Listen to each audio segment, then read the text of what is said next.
Bill 5855 is the biggest attack that we've ever seen on gun rights in Illinois. I recently interviewed Representative Chris Miller, chairman of the Illinois Freedom Caucus, who was leading the fight against this bill. We discussed the details of the bill, the timeline for the votes, and give you guys action links to use to help us fight back.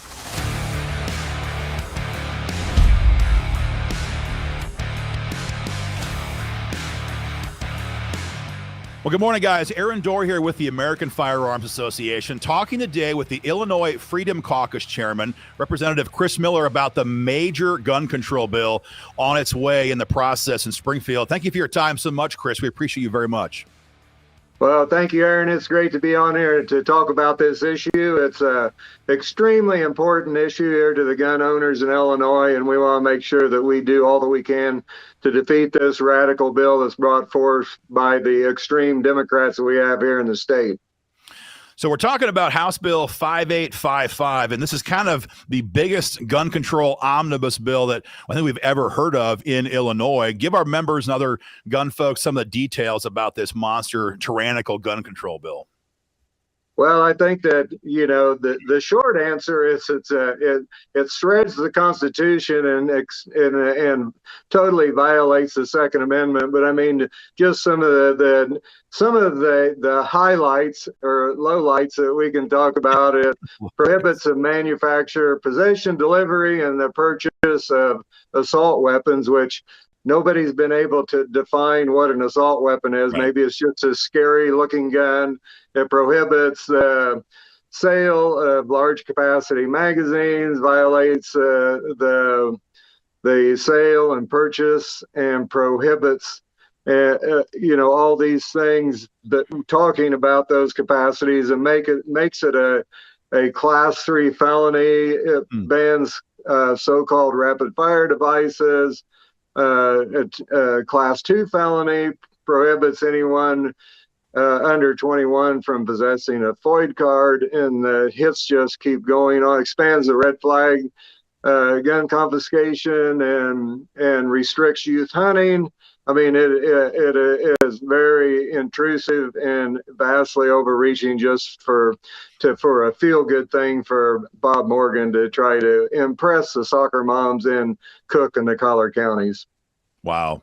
So I think what we're seeing here in all these blue states, and I know it pains you to refer to Illinois as a blue state, because if you're not from the Midwest, if you've never been there, Illinois is got one big problem in the north part right up against the lake, and 20 minutes south, you've got a bunch of freedom-loving, patriots who love this country and love the Second Amendment. But what we're seeing in these blue states now, I think, is they're just tossing caution to the wind, and they're putting everything they want into these mega, omnibus, gun control bills. You've got that same thing there. I mean, red flags, you said, the assault weapons ban, magazine limits, and this is going to make felons out of countless gun owners across the state if this becomes law.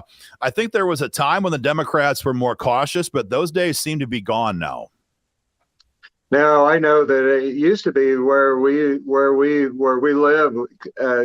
It used to be actually ran by blue dog Democrats, and where we live used to be red. But the phenomenon has taken place over the past 15 to 20 years, where basically you get south of I-80, it is bright red with the exception of a few isolated pockets in the Metro East and Champaign-Urbana and some of the university areas. But other than that, I mean, where we live, it's bright red, and people are very productive, have common sense, and the first warm day in the spring, we don't go around shooting each other.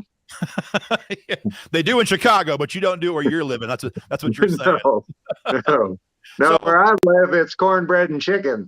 Well, I see the mount behind you on the wall, so we know what you're shooting at out there in your farm. So timing on this, I know you guys are in this lame duck session right now. What's your best guess right now on when this bill is going to receive an actual vote on the floor?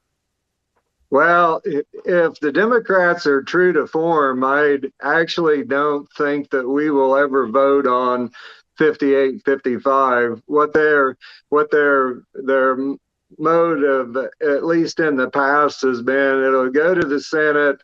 they'll make a few minor adjustments to try to make it less bad.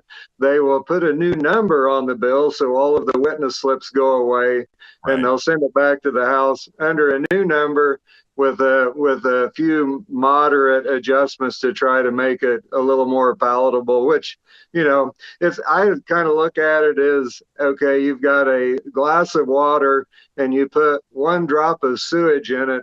Are you going to drink the water? Well, Yeah, right. No. And so it's kind of the same way. No matter what they do, there should never be one Republican vote for this. Right. So they're going to go to the Senate. They're going to renumber it, kick it back around a little bit. But you're expecting, I think you were telling me a little bit ago, floor action between somewhere around that January 4, January 10 window before the next session kicks off on January 11. Is that the current timeline still right now? Yeah, we're scheduled to be back on Wednesday, and they've at least got a schedule to be there through Saturday, but I don't think that we'll be there that long. And so we'll see what happens. But I wouldn't be surprised. This piece of legislation is so bad, and their Safety Act just got declared unconstitutional. It was yesterday or the day before. And so they're kind of reeling, and because they experienced a solid defeat on that. And I wouldn't be surprised if we don't see this at all in the lame duck session. Okay.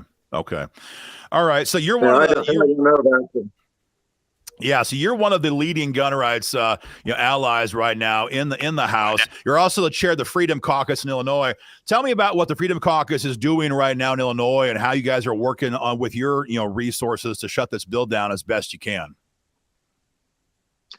Well, I think that one of the things that we're doing is we're taking a very proactive approach, and we've been doing town halls every Tuesday night at 7:00, and we've been trying to highlight these issues, and we either do them in person or Zoom, and we've been trying to bring. For last week, I know that we had John Bosch from Gun Saves Lives on with the rest of our Freedom Caucus members, and hey, we would love to have you on too, because we do this every Tuesday evening at 7, and we all have a Facebook presence. We all send out a weekly newsletter, as well as the Freedom Caucus sends out a weekly newsletter to try to keep the people informed about what's going on, because at least here in Illinois, the grassroots people is where it's happening. The establishment guys are weak, and they're afraid to make a stand on anything. I think they're scared of their shadow. Where we believe that important principles should never be compromised. Our constitutional rights should never be compromised. And so we have found a place to be on solid footing, and that's where we are. And those are the things that we're trying to do to educate the public. Well, certainly on behalf of the American Firearms Association members, we want to thank you so much for what you're doing. I know a lot of times in some of these blue controlled states, there's kind of an attitude of, well, what can we do? But if we adopt that mentality, we're guaranteed to lose. So when we see guys like you out there leading the fight, it means a lot. We're hoping to augment that with all the calls and emails that we can route into the Capitol. For those who are watching, the switchboard number to call yet before the vote and talk to your lawmakers is 217-782-3944. And beneath the video, you're probably going to see a link as well for an email or a petition that you can sign. It goes right to your state senator, right to your state rep, and tells him or her to vote no on this bill, whatever the bill number is. Chris Miller, what else can folks do to get involved in this fight and put pressure on the right people in Springfield? Well, I know one thing that you can do is you can go to our Illinois Freedom Caucus Facebook page, like it and share it. You can do that. You can go to our Illinois Freedom Caucus website, and there's a place where you can donate, because I know that we are already working on having lawsuits in place. So if this does pass, that we can immediately go on the attack to because this is definitely a constitutional question and a constitutional problem, and we need to have the resources so that we can fight the good fight here. But you've got to be engaged. This is no time for apathy or indifference. You have to educate yourself. You have to be paying attention, and you have to go. You have to call. You have to write. You have to do all the things and use all the mechanisms that we have available in the techno world to stay in contact with your legislators and even the governor, and make sure that your voice is heard. Couldn't have said it better myself. You mentioned Blue Dog Democrats. They're about extinct now. And I think that what we've all realized as Americans over the last 2 years now is the goals that the Democrats have for us these days as gun owners, as conservatives, is they're not hiding anymore, and they want a disarmed population. This bill is designed to do exactly that. So you're right. For anybody watching who is not already engaged, it is time to get off the bleachers and join the fight, because the future of our country is very literally at stake right now. Thank you again, Representative Miller, for your time on this bill and for helping to lead the fight against it. We're hoping to augment all that work with a lot of pressure and tons of calls and emails from our members, and we'll certainly do our best to keep our folks informed. Well, thank you very much, Aaron. Thanks for having me on. And remember that the fight for freedom never ends. Amen.